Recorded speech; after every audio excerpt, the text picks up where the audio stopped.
Today, we're going to talk about non-binary resolution mechanics. Baby, what a good title. So every tabletop RPG, nearly every tabletop RPG, I'm sure there's exceptions out there, has a mechanic for determining the outcome of a given task. And this is going to be widespread throughout the system. It's going to be the main mechanic that you interact with while playing the game. D&D has a very simple resolution mechanic. Roll a d20, add a modifier. Do you meet or exceed the target number? Whether that's an AC, a DC, or whatever. That's a pretty simple mechanic. It is, however, a binary mechanic. You either pass or you fail, discounting critical successes. Critical successes, I consider almost like an aside, like an add-on to the resolution mechanic, a special case. So we're not going to talk about critical successes today. A binary resolution mechanic has the benefits of being quite simple. You generally understand before you make the roll what the potential outcomes are. You either are going to do the thing you tried to do, or you're not going to do the thing you tried to do.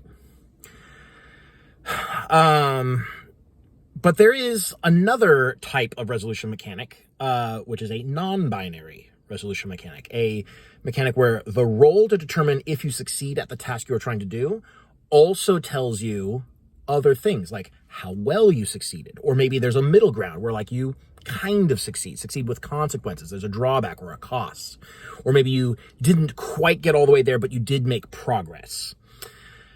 There are a lot of games, and I'm noticing it becoming more common. There's a lot of games that use non-binary resolution mechanics. Blades in the Dark, great example. In that you've got either the full failure, the partial success, or success with consequences, and you have the full success. Again, discounting critical successes. This is, I think, a far superior way to design a game as a general thing. I find it just really good for pushing the story forward in unusual ways, for creating the prompts for the players, and when I say players in this case, I also mean the DM or the GM in most cases. The prompts for like how the story is going to progress. Because a lot of times when you have an obstacle for the player characters, there's kind of either the game moves forward or it doesn't. I try to pick the lock. I failed to pick the lock. I'll try again, I guess, or we're going to do something else. The sort of like play stops. Well, it's not that play stops, because like addressing the obstacles is the play, but like the story and the progression through the game stops until you have rolled a successful roll on whatever it is that you're doing to bypass the obstacle.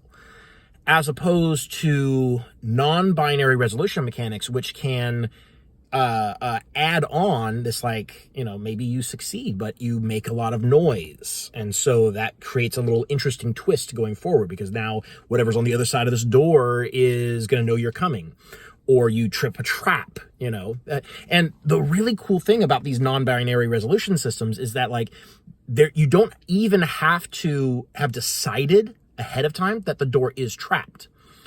There could be a single roll for like checking the door, bypassing the door, and on a success with consequences, you are able to get the door open, but there is a trap. And now you're dealing with a trap. And that creates an interesting dynamic where like the game is being generated as you go. You can do that to an extent in D&D. It's a lot harder though, because you kind of have to present the obstacles ahead of time and then let the players roll against it, rather than having the rolls that create complications in the story. So I'm noticing this in a lot of newer RPGs. Blades in the Dark does it, obviously. Powered by the Apocalypse famously does it. They have the same scale. You have, failure, partial success, full success. There was another, there's a new Marvel Multiverse RPG, which has what they call the D616 system. That tells you, not only did you succeed, but also one of the dice is designated as different than the others, and that die determines like the effect level that you have if you succeed on your roll.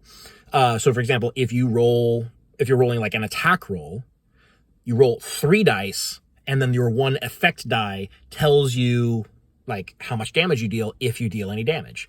Fabula Ultima has a similar system where you're rolling 2 dice on every roll. You're always rolling 2 dice. The higher of the 2 dice is like the effect that you have. And that's like how much damage you deal base plus whatever you get from your weapon if you're doing an attack. These are really good systems. And it's a really good way to design a resolution mechanic, to keep in mind that like the resolution mechanic it doesn't need to, but I think it is very beneficial for gameplay to have a resolution mechanic that not only tells you did you succeed or not, but also the level of effect that you have. Because what you do otherwise is either you're locked into just a binary pass-fail, which it's serviceable, but it's kind of boring, and it's limiting to the development of the narrative. Or you're rolling additional dice. D&D, for example, when you roll an attack, if you succeed, you now have to do a whole separate roll to determine the damage. That's unnecessary. Most RPGs nowadays, what I would call a modern RPG design philosophy, is you don't roll more than once for the same task.